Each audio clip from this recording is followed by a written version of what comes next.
International news کے ساتھ میں ہوں حسیب لطیف۔ آج کے اس ویلاگ میں بات کریں گے اسرائیل اور ایران کی جنگ کے حوالے سے کہ گزشتہ رات ایران نے اسرائیل پر کتنے میزائل داغے ہیں اور کون کون سے شہروں پر میزائل داغے اور کتنا اسرائیل کا نقصان اب تک ہو چکا ہے اور کون کون سے میزائل داغے ہیں، ان کا نام بھی آج اس ویلاگ میں ذکر کریں گے اور آپ کو بتائیں گے کہ ان کی رینج کتنی ہے اور وہ کیسے کام کرتے ہیں۔ آج کے اس ویلاگ میں یہ ساری بات کریں گے۔ ایران نے تل ابیب پر ہائپر سونگ الفتح میزائل داغنے کا دعویٰ کیا ہے۔ ایران نے کہا دوسری جانب اسرائیل کی جانب سے تہران کے قریب تنصیبات کی خلاف کارروائی کے اطلاعات بھی موصول ہو رہی ہیں۔ مشرقی انگلینڈ میں ایک فضائی اڈے سے امریکی جنگی طیارے روانہ ہوئے ہیں۔ یہ بھی اطلاعات ابھی تک آ رہی ہیں کہ ایسی اطلاعات موجود ہیں کہ اسرائیل اور ایران کے بیچ لڑائی میں امریکہ بھی شریک ہو سکتا ہے۔ ایران کے رہبر اعلیٰ آیت اللہ علی خامنہ ای کا کہنا ہے کہ ایران کبھی بھی صہیونیوں کے ساتھ کوئی سمجھوتا نہیں کرے گا اور امریکی صدر ڈونلڈ ٹرمپ کی جانب سے تہران کے 1 کروڑ شہریوں کو فوری طور پر انخلا کی وارننگ کے بعد ایرانی دارالحکومت میں دھماکوں کی آوازیں سنی گئی ہیں اور مشرق وسطیٰ کی صورتحال کے پیش نظر امریکی صدر ڈونلڈ ٹرمپ نے کینیڈا میں منعقدہ G7 اجلاس چھوڑ کر امریکہ واپس روانہ ہونے کا فیصلہ کیا ہے۔ ایران کے رہبر اعلیٰ آیت علی خامنہ ای نے اپنے ایک بیان میں خبردار کیا اور کہا کہ ایران اور اسرائیل تنازع میں کسی بھی قسم کی امریکی فوجی مداخلت کے نتیجے میں امریکہ کو ناقابل نقصان سے دوچار ہونا پڑے گا۔ اور آیت اللہ علی خامنہ ای کا تازہ بیان جس میں کہا گیا کہ ایران کے سرکاری ٹی وی چینل پر میزبان نے پڑھ کر بھی سنایا اور ایک ایسے وقت میں سامنے آیا جب یہ خبریں چل رہی تھی کہ امریکی صدر ڈونلڈ ٹرمپ کے خلاف اسرائیلی حملوں میں شامل ہونے پر غور کر رہے ہیں۔ آیت اللہ علی خامنہ ای کا کہنا تھا کہ وہ عقل مند لوگ جو ایران کو، اس کی عوام کو اور اس کے تاریخ کو جانتے ہیں وہ کبھی بھی اس قوم سے دھمکی آمیز زبان میں گفتگو نہیں کریں گے کیونکہ انہیں پتہ ہے کہ ایرانی عوام کبھی سرنڈر نہیں کرتے ہیں۔ International atomic energy agency IAEA کا کہنا ہے کہ اس کے پاس موجود اطلاعات کے مطابق ایران میں سینٹری فیوجز کی تیاری کے 2 مراکز پر حملے کیے گئے ہیں اور اس سے قبل اسرائیل سے بھی کہا گیا تھا کہ اس نے گزشتہ رات ایران میں سینٹری فیوجز کی تیاری کے مراکز پر حملے کیے ہیں۔ سینٹری فیوج ایسی مشینیں ہوتی ہیں جو یورینیم کو افزودہ کرتی ہیں اور افزودہ یورینیم کو بجلی گھر چلانے کے لیے ایندھن بنانے کے ساتھ ساتھ ایٹمی ہتھیار بنانے میں بھی استعمال کیا جا سکتا ہے۔ اور IAEA کے مطابق تہران ریسرچ سینٹر میں ایک عمارت کو نشانہ بنایا گیا اور جہاں نہ صرف سینٹری فیوجز کے لیے موٹرز بنائی جا رہی تھی بلکہ انہیں ٹیسٹ بھی کیا جا رہا تھا۔ ایرانی شہر کرچ میں ایران سینٹری فیوجز ٹیکنالوجی کمپنی میں 2 عمارتیں تباہ ہوئی جہاں سینٹری فیوج کی تیاری میں مدد دینے والے آلات بنائے جا رہے تھے۔ بین الاقوامی ادارے کا کہنا ہے کہ ماضی میں ایران کے ساتھ جوہری معاہدے کے تحت IAEA کے 2 مراکز کی نگرانی کر رہا تھا۔ اسرائیلی فوج نے تصدیق کی ہے کہ ایران کی فضائی حدود میں اس کا ایک ڈرون مار گرایا ہے۔ اسرائیلی فوج کے ترجمان کے مطابق ایک آپریشن کے دوران ایئر فورس کے ڈرون پر surface to air missile fire کیے گئے تھے۔ اس کے سبب یہ ڈیوائس ڈرون ایرانی حدود میں گر گیا، تاہم نہ کوئی ہلاکت ہوئی اور نہ ہی کسی قسم کی کوئی معلومات لیک ہونے کے خدشات ہیں۔ اور اس سے قبل ایران کے سرکاری ٹی وی چینل نے رپورٹ کیا تھا کہ اس کی فضائیہ نے صوبے اصفہان اور آج صبح اسرائیل کا ہرمس ڈرون مار گرایا ہے۔ اسرائیل ایران تنازع کا 6واں روز اب سے جاری تھا جو کہ آپ تک معلومات شیئر کی۔ گزشتہ رات سے اب تک کیا ہوا یہ بھی معلومات آپ تک پہنچائیں گے۔ اسرائیل میں اس وقت دن کے 12:30 بج چکے ہیں جبکہ تہران میں دوپہر 1 بجے کا وقت ہوا چلتا ہے۔ امریکی صدر ٹرمپ اس تنازع میں شامل ہونے اور ایران پر اسرائیلی حملوں میں شامل ہونے پر غور کر رہے ہیں۔ انہوں نے کہا اس سے قبل انہوں نے ایران سے مکمل سرنڈر کا مطالبہ بھی کیا تھا، تاہم انہوں نے یہ بھی کہا ہے کہ امریکی فی الحال رہبر اعلیٰ آیت اللہ علی خامنہ ای کو ہلاک نہیں کرے گا۔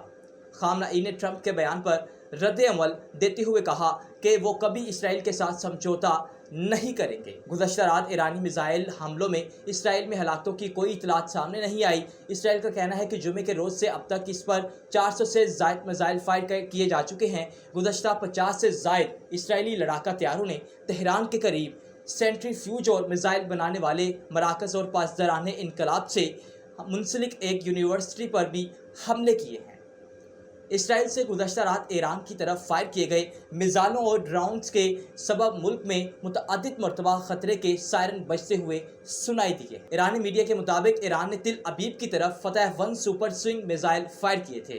ایران میں موجود پاکستانی شہری روانگی سے پہلے پاسپورٹ پر خروج کی مہر لازمی لگوائیں۔ پاکستانی شہری روانگی سے پہلے پاسپورٹ پر خروج کی مہر لازمی لگوائیں۔ مسائل کے باعث سرحدی حکام سے بندش کے بعد رابطہ کرنا انتہائی مشکل ہو رہا ہے۔ اگر وہ کسی تیسرے ملک کا سفر کر رہے ہوں تو ان کے پاس ان ملک کا ویزا ہونا ضروری ہے۔ انہوں نے پاکستانی شہریوں کو مخاطب کرتے ہوئے لکھا، اپنے موبائل فون ہمہ وقت چارج رکھیں کیونکہ سڑکوں پر ٹریفک جام کے باعث ایران میں سفر میں بہت زیادہ وقت لگ رہا ہے۔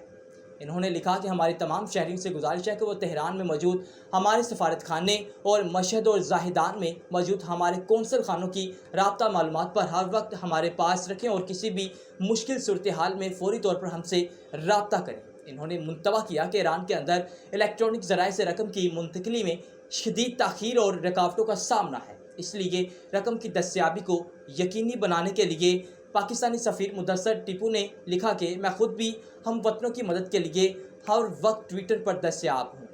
اشک آباد کے راستے پاکستان پہنچ گیا ہوں۔ اسرائیل اور ایران کے درمیان جاری تنازع میں امریکہ کے ممکنہ کردار پر غیر یقینی صورتحال کا سامنا ہے، جیسے کہ پچھلے 3 دنوں میں کم از کم 30 امریکی فوجی طیارے امریکہ کے اڈوں سے یورپ کی طرف اڑان بھر چکے ہیں۔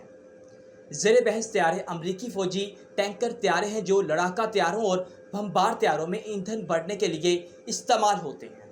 فلائٹ ریڈار 24 کے مطابق ان میں سے کم از کم 7 اسپین، اسکاٹ لینڈ اور انگلینڈ میں قائم امریکی فضائی اڈوں پر ٹھہرے ہیں۔ ان پروازوں کا ریکارڈ ایسے وقت میں سامنے آیا جب اسرائیل اور ایران کے درمیان حملے اور جوابی کارروائیاں جاری ہیں۔ اسرائیل نے جمعہ کو ایران پر حملہ کرتے ہوئے دعویٰ کیا تھا کہ اس کا مقصد تہران کے جوہری پروگرام کو تباہ کرنا ہے۔ رائل یونائٹڈ سروسز انسٹی ٹیوٹ تھنک ٹینک کے ایک سینئر تجزیہ کار جسٹن براؤن کا کہنا تھا کہ یہ تعیناتیاں اس بات کا اشارہ ہے کہ امریکہ آنے والے ہفتوں میں خطے میں سخت جنگی کارروائیوں کی حمایت کے لیے ہنگامی منصوبوں پر عمل درآمد کر رہا ہے۔ آئرش ڈیفنس فورسز کے سابق سربراہ وائس ایڈمرل مارک میلٹ نے کہا کہ یہ اقدام اسٹریٹجک ابہام کی ایک وسیع پالیسی کا حصہ ہو سکتا ہے جو ایران کو اس کے جوہری پروگرام پر مذاکرات میں رعایت دینے کے لیے اثر انداز ہونے کی کوشش کر سکتی ہے۔ اور اسرائیل نے جمعہ کے روز ایران کے جوہری سٹرکچر پر حملہ شروع کیا اور وہ یہ وقت تھا کہ جب امریکی صدر ڈونلڈ ٹرمپ کی جانب سے ایران کو اپنی جوہری پروگرام کو معطل کرنے کے معاہدے تک پہنچنے کی ڈیڈ لائن کے قریب تھی۔ امریکہ کے ایک طیارہ بردار بحری جہاز USS نیمٹس کو بھی بحرۂ جنوبی چین سے مشرق وسطیٰ میں منتقل کرنے کی اطلاعات موصول ہوئی ہیں۔ میرین ٹریفکنامی ویب سائٹ نے دکھایا کہ USS نیمٹس کا آخری معلومات مقام ابنائے ملاقہ میں تھا جو منگل کی صبح سنگاپور کی طرف بڑھ رہا تھا۔ امریکی بحری جہاز نیمٹس لڑاکا طیاروں کا ایک دستہ لے کر جاتا ہے اور اس دوران کئی گائیڈڈ میزائل تباہ کرنے والے اس کی حفاظت بھی کرتے ہیں۔ اس نے ایران میں سینٹری فیوج کی پیداوار اور اسلحے کی تیاری کے مقامات کو نشانہ بنایا۔ سینٹری فیوج ایسی مشینیں ہوتی ہیں جو یورینیم کو افزودہ کرتی ہیں۔ افزودہ یورینیم کو بجلی گھر چلانے کے لیے ایندھن بنانے کے ساتھ ساتھ ایٹمی ہتھیار بنانے میں بھی استعمال کیا جا سکتا ہے۔ یاد رہے کہ نیتنز میں ایران میں یورینیم کی افزودگی کا اہم مقام ہے جو تہران سے تقریباً 250 کلومیٹر جنوب میں واقع ہے۔ اقوام متحدہ کی سلامتی کونسل کی قراردادوں کی خلاف ورزی کرتے ہوئے یہ پلانٹ فروری 2007 سے کام کر رہا ہے اور یہ سہولت 3 بڑی زیر زمین عمارتوں پر مشتمل ہے جو 50,000 سینٹری فیوجز کو چلانے کی صلاحیت رکھتی ہے۔ تاہم اس وقت وہاں تقریباً 14,000 سینٹری فیوجز نصب ہیں جن میں سے تقریباً 11,000 کام کر رہے ہیں تاکہ یورینیم کو مخصوص حد تک صاف کیا جا سکے۔ جن میں سے تقریباً 11,000 کام کر رہے ہیں تاکہ یورینیم کو مخصوص حد تک صاف کیا جا سکے۔